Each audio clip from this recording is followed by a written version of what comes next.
अवधूत Sathe trading academy presents मैं भी finance minister season 3 में आज मेरे साथ है mister Santosh Navlani COO ET money. So welcome welcome to मैं भी finance minister. Hi, thanks for having me here. तो संतोष सीजन 3 है ये एंड आई रिमेम्बर सीजन 1 से लेकर अभी तक वैसे काफ़ी चीज़ें हमने कोशिश की है एक ब्रॉड स्पेक्ट्रम इसका टच करने की, बट एक चीज़ जो रही है कि हमारा जो मेन कोर पर्पस था, जो औरतें हैं, जो महिलाएं हैं हमारे देश की, जिन्हें सेविंग सिखाने की जरूरत नहीं है, बट समवेयर वी रियलाइज कि उनको इन्वेस्टमेंट से अभी भी थोड़ी सी परहेज है। ये नहीं होगा यार, ये नहीं करना, अरे मैं सब कुछ करूँ क्या, like too many excuses they have in their mind. So उनको थोड़ा सा एम्पावर करना था। उसके लिए पहला सवाल मेरा आपसे यही होगा कि क्या वाकई इस एम्पावरमेंट की जरूरत है? यू थिंक कि नहीं तो ठीक ही चल रहा है? बिल्कुल मेरे ख्याल से इसकी बहुत ज़रूरत है एक्चुअली रानी। हमारे सोशो इकोनॉमिक ग्रुप में देखेंगे आजकल बहुत महिलाएं वर्किंग वुमेन हैं। Everybody wants to earn their own money. बहुत सारी महिलाएं एक्चुअली फाइनेंशियली इंडिपेंडेंट रहना चाहती हैं irrespective of their marital status, जो कि बहुत ही इनकरेजिंग सिचुएशन है कंट्री में या डेवलपमेंट इन माय ओपिनियन। आप अगर कुछ इनकम अर्न कर रही हैं और उसको ढंग से ग्रो नहीं कर रही हैं तो जो महंगाई है वो बढ़ती जाती है। एक एग्जांपल अगर हम लें, अगर आपके पास आज 100 रुपये हैं और आप 100 रुपये का सामान खरीद सकते हैं एज एन इंडिविजुअल, अगर वो 6% पे महंगाई ग्रो कर रही है, जो कि इन्फ्लेशन है, आज ग्रो कर रहा है इन्फ्लेशन 6% पे, तो 12 साल में आप वही पैसों से सिर्फ 50 रुपये की चीज़ ले पाएंगे जो आज की तारीख में 50 रुपये की मिलती है। तो आपके पास पैसे सेम है 100 रुपये, लेकिन 12 साल बाद आपको जो सामान मिल पाएगा वो 100 रुपये में, वो आज की कीमत में शायद 50 रुपये का ही हो। तो अगर आप पैसे को इन्वेस्ट नहीं कर रही हैं तो आपका पैसा एक्चुअली डिग्रो होते जाता है। तो उस पर्सपेक्टिव से अगर देखा जाए तो बहुत ज़्यादा ज़रूरत है कि महिलाएं अपने पैसे को थोड़ा ध्यान दें। वैसे तो कोई भी अपने आप को कैसे भी आइडेंटिफाई कर सकता है। लोग अलग होते हैं, बट अगर हम जनरली देखें, इन जनरल तो औरतें थोड़ी ज्यादा इमोशनल होती है। लाइक लड़के जाएंगे एक्शन मूवी देखने के लिए, लड़कियों को फैमिली ड्रामा अच्छा लगता है, रोमांस अच्छा लगता है। मैंने जो रियलाइज किया है ड्यूरिंग दिस कैंपेन कि हम पैसों को लेकर भी थोड़ी ज्यादा इमोशनल है as compared to the male investors. उनका थोड़ा रिस्क एपेटाइट ज्यादा होता है, या उनको रिस्की इन्वेस्टमेंट्स अच्छे लगते हैं, लेकिन हम चाहते हैं कि नहीं भाई, मुझे 2 का 4 मत करो, लेकिन मेरा 2 रुपया नहीं डूबना चाहिए।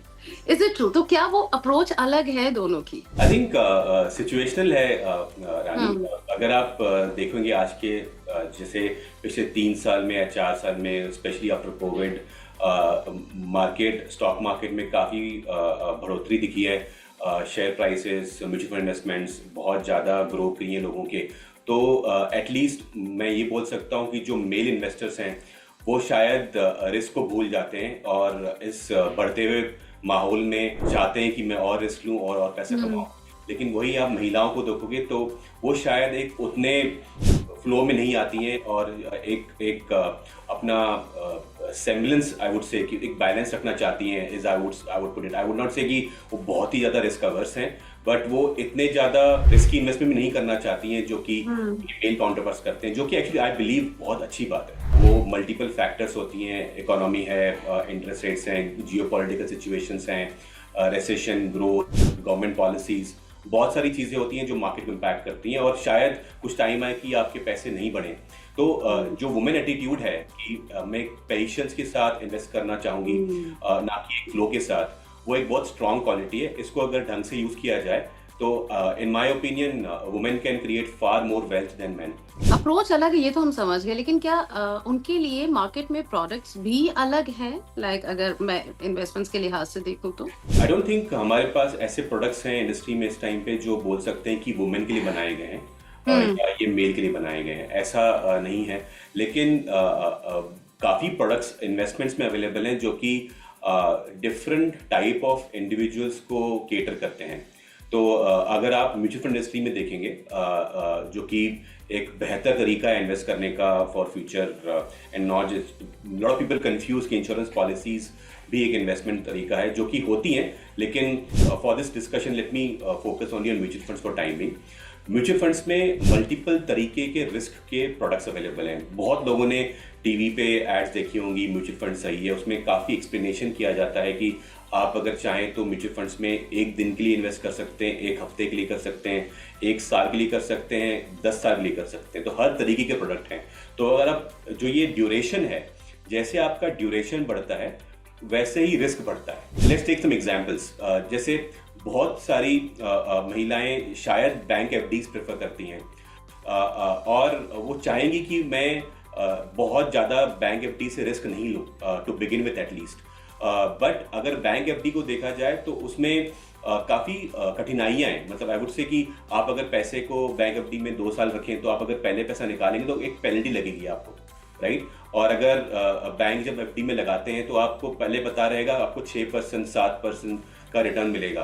तो अगर बेटर रिटर्न एफडी वाली मार्केट में अवेलेबल होंगी, फॉर एग्जांपल किसका 7% रिटर्न मिल रहा है और 8 की आपको मार्केट में अवेलेबिलिटी है, तो आप बोलेंगे कि मैं डालना चाहती हूँ 8% वाले प्रोडक्ट के अंदर, ना कि स्टक रह जाऊँ 7% में। लेकिन बैंक एफडी आपको अलाउ नहीं करेगा।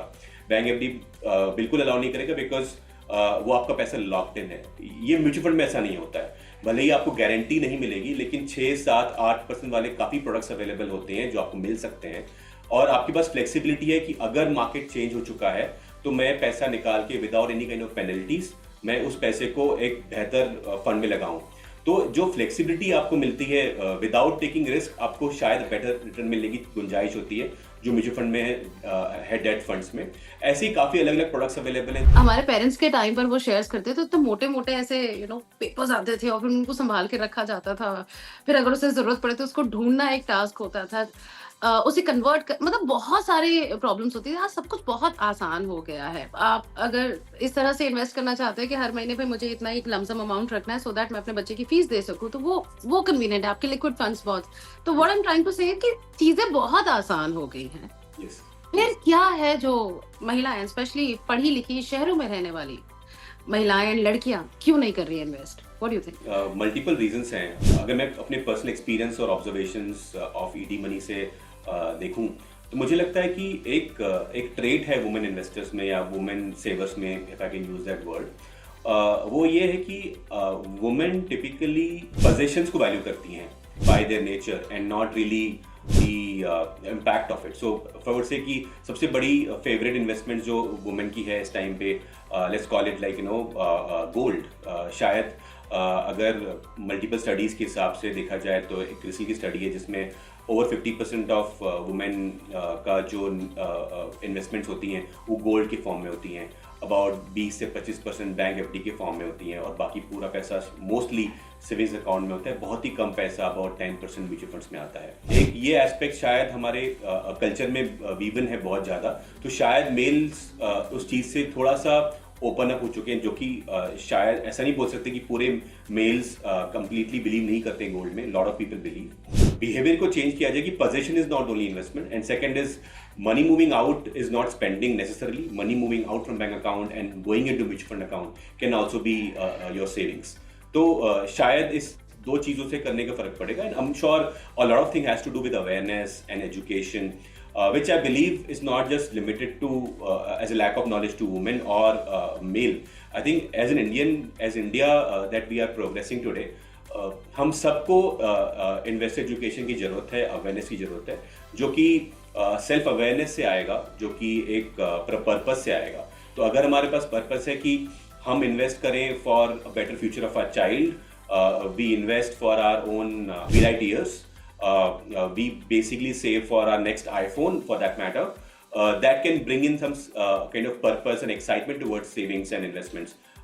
So I think these three are more important, I would say. एक position, एक looking at investments as a form of savings and not spending, and third aspect being having a purpose towards something you can save for. तो life का purpose ढूंढते ढूंढते अपने पैसे जो आपके पास है या आप चाहते हैं कि आपके पास आए, आप रिच से वेल्दी बनना चाहें, तो थोड़ा सा पर्पस ढूंढिए। पैसे को मुद्दा दे दीजिए कि वो आपके पास आ रहा है तो क्यों आए और कहाँ से आ रहा है। नजरिया बदलो, धुन बदल के तो देखो। Thank you so much Santosh, thank you for all your time and all these information. Thank you. Thanks, Annie. Thanks for having me.